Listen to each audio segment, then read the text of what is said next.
We are rolling. Good morning, hustlers. Welcome back to the conversation. This is Pointing Out the Obvious. This is our news, politics, and sports betting webcast. I'm your host, Dizzy the Cooler Bronson, and over there is my very lucky producer, Veronica. Together, we're here to quip and quiver through today's betting lines, looking for the winners. No matter how deep into the stat sheet we need to go.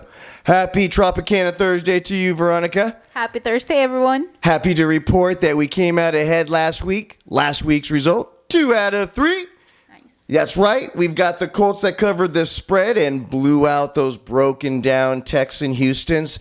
Remember that report that I had that the locker room was suffering from some type of mysterious illness? Well, that came to pass because they laid down quietly for the Colts and they were able to cover their big spread. Bucks.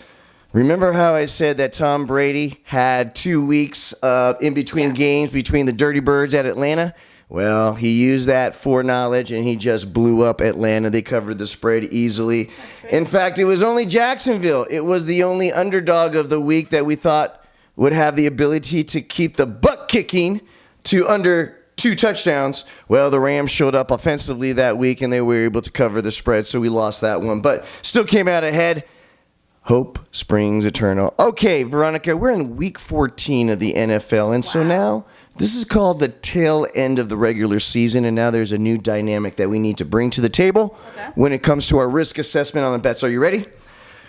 Playoff teams versus garbage teams. We now have a new dynamic, Veronica. You now have teams that are willing to play through injury, to play their stars through the fourth quarter in order to make it to the playoffs because they see immortality right in their grasp, right? The championship. So you have playoff teams that you really want to pay special attentions to now because they're going to still be playing their hardest. So this is actually when they get ready for the final, like you said, right? Because otherwise, they don't have any chance. Well, they definitely want to keep their rhythm. Okay. And they don't want to take any games off if it means home court advantage, home field advantage is what I meant to say.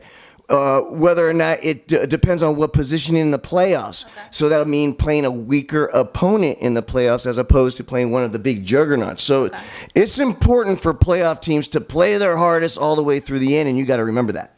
Because then you have the other dynamic, the other teams that are now emerging, the garbage non-playoff teams, those teams that just couldn't get it together all season long and now mathematically have no chance of going on to the playoffs. Well, these teams now are thinking about vacations. They're thinking about their nagging injuries a little bit more. They're thinking about their jobs in certain cases, what city they might like to relocate to. So now it's important for you to start taking the favorites in most cases, and that's what we're doing. We're going heavy on the favorites from now on. All right, first, bet the house pick. Number 1, Jacksonville at Tennessee. Now, you know I hate to swallow points. 8-point favorites, Tennessee at home. I say swallow the points. Tennessee's one of the better teams out there in the AFC. They definitely have a good shot of a playoff contention and going all the way to the Super Bowl.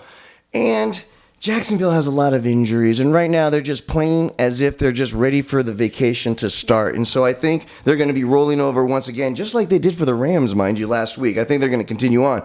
Dallas plays at Washington, the Washington football team. Now, we don't have to swallow too many points. In this case, Dallas being the favorites by only 4 points. Okay, so they do have to win by more than a field goal. They have to win by a touchdown. But I think in this case, offensively, Dallas is going to put up some points. Washington, they're a gritty team, but they're playing with their backup quarterback, and at best, they're good for maybe 17, 20 points, and that's just not going to be enough against a big offensive team like Dallas, who's just running the ball really well.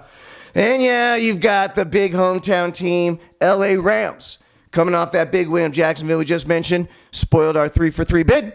Well, now they're rolling into town, Phoenix, to play Arizona Cardinals. The Cardinals up by a 2-point favorite, though. Who are we picking? So we're paying Arizona. Kyler Murray's back. The offense is looking really good, running the ball really well. It is at home, and it is just 2 points that we have to swallow. So if the idea is the winner is going to be the Cardinals, all they would have to do is do it by 3 points. So definitely the Cardinals is the best bet. Those are our top 3 picks. Take your money out of your Roth account, take your money out of your IRA, put your savings, your college fund into these picks. You won't be sorry. Guys, there's no right answer, there's no wrong answer, obviously, but there definitely is your opinion. please don't just subscribe to this channel, even though we will be doing the Sports Betting Thursday on a weekly basis. But lend your voice to the show to make it a whole lot more fun. Guys, you got to remember, it doesn't matter if you lean to the right.